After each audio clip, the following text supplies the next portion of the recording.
For more than 10 years, I devoted myself to raising a girl who wasn't my biological daughter, cherishing her as if she were my own. Then, her mother found a new partner, and together they pushed me out of their lives. Now, they're trying to reconnect, but I've forged a new path. My name is David Monroe, and at 44, I've learned painful truths through experience. For 13 years, I built a life with a woman named Erica and her daughter, Skylar, treating her as my own child. I wasn't just a presence in their home, I was the father who bandaged skinned knees, applauded at every school play, and stayed awake through countless nights when Skylar's asthma worsened. Yet, in the end, it wasn't my lack of blood ties that broke me, it was their disloyalty. I was 30 when I met Erica, then 28, a single mother balancing two jobs while raising her 3-year-old daughter. We met at a friend's engagement celebration, her quiet resilience pulling me in like a tide. I hadn't envisioned myself as a father, but being with Erica and Skylar felt like finding my place in the world. I moved cautiously,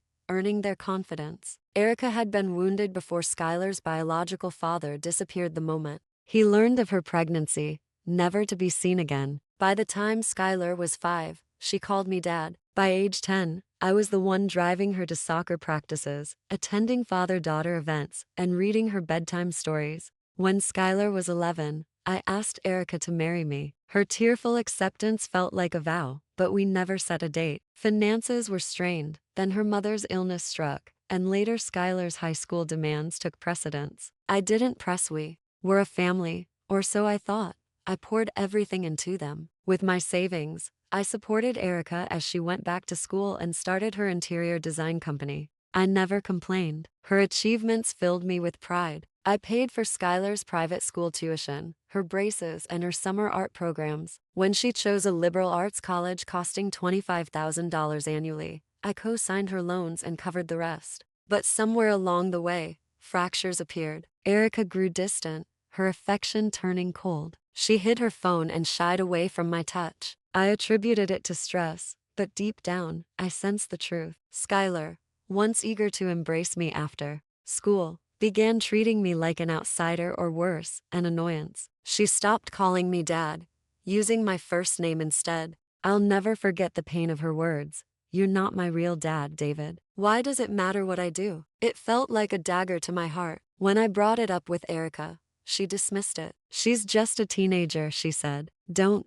take it personally. But the distance only grew. They began excluding me, going places without telling me. Skylar spent weekends away, never sharing where. Then one afternoon, I came home early and saw Erica in the backyard, laughing in the arms of a man named Marcus, a sleek tech entrepreneur who looked like he stepped out of a magazine. Skylar was there too, chuckling alongside them as if I were invisible. That night, I confronted Erica. She didn't hesitate or deceive. David, we've moved forward, she said calmly. Marcus offers us a new path.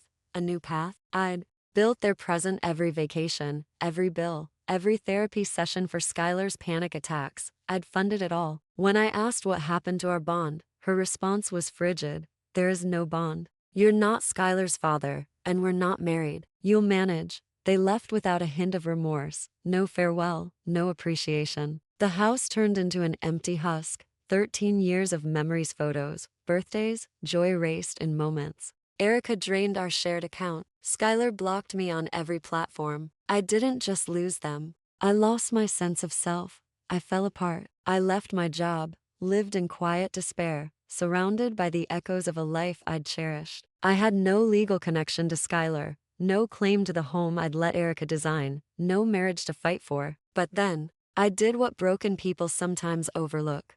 I rose. With the little I had left, I relocated across the city, took a modest real estate job, and discovered I excelled at it. My first year, I outperformed agents with far more experience. 2 years later, I owned my own agency. I built a life stronger than the one I'd lost. Then came Skylar's message. Hey, David, it's been a long time. I'm sorry. Can we talk? I stared at it, then checked her profile. The lively college girl was gone, replaced by someone worn, older than her years. I didn't reply. A week later, Erica called, her voicemail shaky. David, things collapsed. Marcus turned cruel, controlling. He kicked us out. Skylar dropped out of college. We're struggling. We miss you. We want our family back. Our family? The one they discarded the moment a shinier prospect appeared? I didn't return the call. Instead, I sent an email. Erica, I gave you and Skylar everything, my love. My time, my devotion. You replace me without hesitation. Now, when your new life has fallen apart, you turn to me. I'm not your safety net. I'm not your wallet. And I'm not the man you abandoned. Don't contact me again. That night, I sat on my penthouse balcony, purchased with my firm's largest commission, sipped a drink, and gazed at the city lights below. I'd mourned a family that never truly valued me. Now, I live for myself. 2 weeks later, a court summons arrived. Erica was suing, claiming I'd promised to support Skylar as a father and created an expectation of lifelong financial responsibility. She demanded retroactive child support for a child I hadn't fathered or legally adopted. I was shocked. After all I'd given out of love, not duty, she wanted more. My lawyer laughed at the documents. She has no case, he said. No marriage. No guardianship. This is a desperate move. Still, I went to court for finality. Erica sat there in a faded suit, avoiding my eyes. Skylar was there too, staring at the floor. When Erica spoke, she cried, arguing I'd acted as Skylar's father and built their lives around me, as if that legally obligated me. The judge wasn't convinced. He asked me directly, Mr. Monroe, is there any evidence, any email, text, or contract where you promised ongoing support for Skylar? I met his gaze. No, Your Honor, I did it because I loved her and her mother. I thought their loyalty matched mine. The judge nodded and concluded with 7 words. This case has no basis. Dismissed.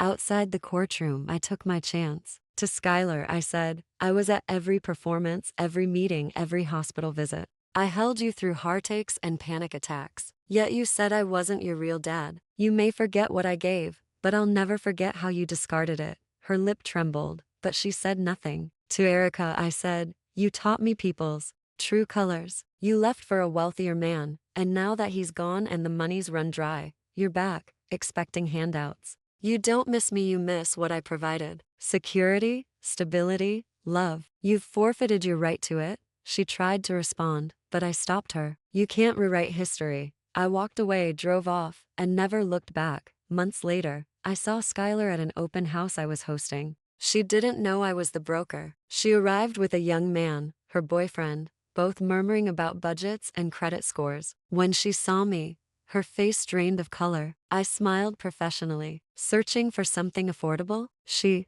opened her mouth but said nothing. Later, I found her alone on the porch, eyes red. I messed up, she whispered. I didn't realize what I had.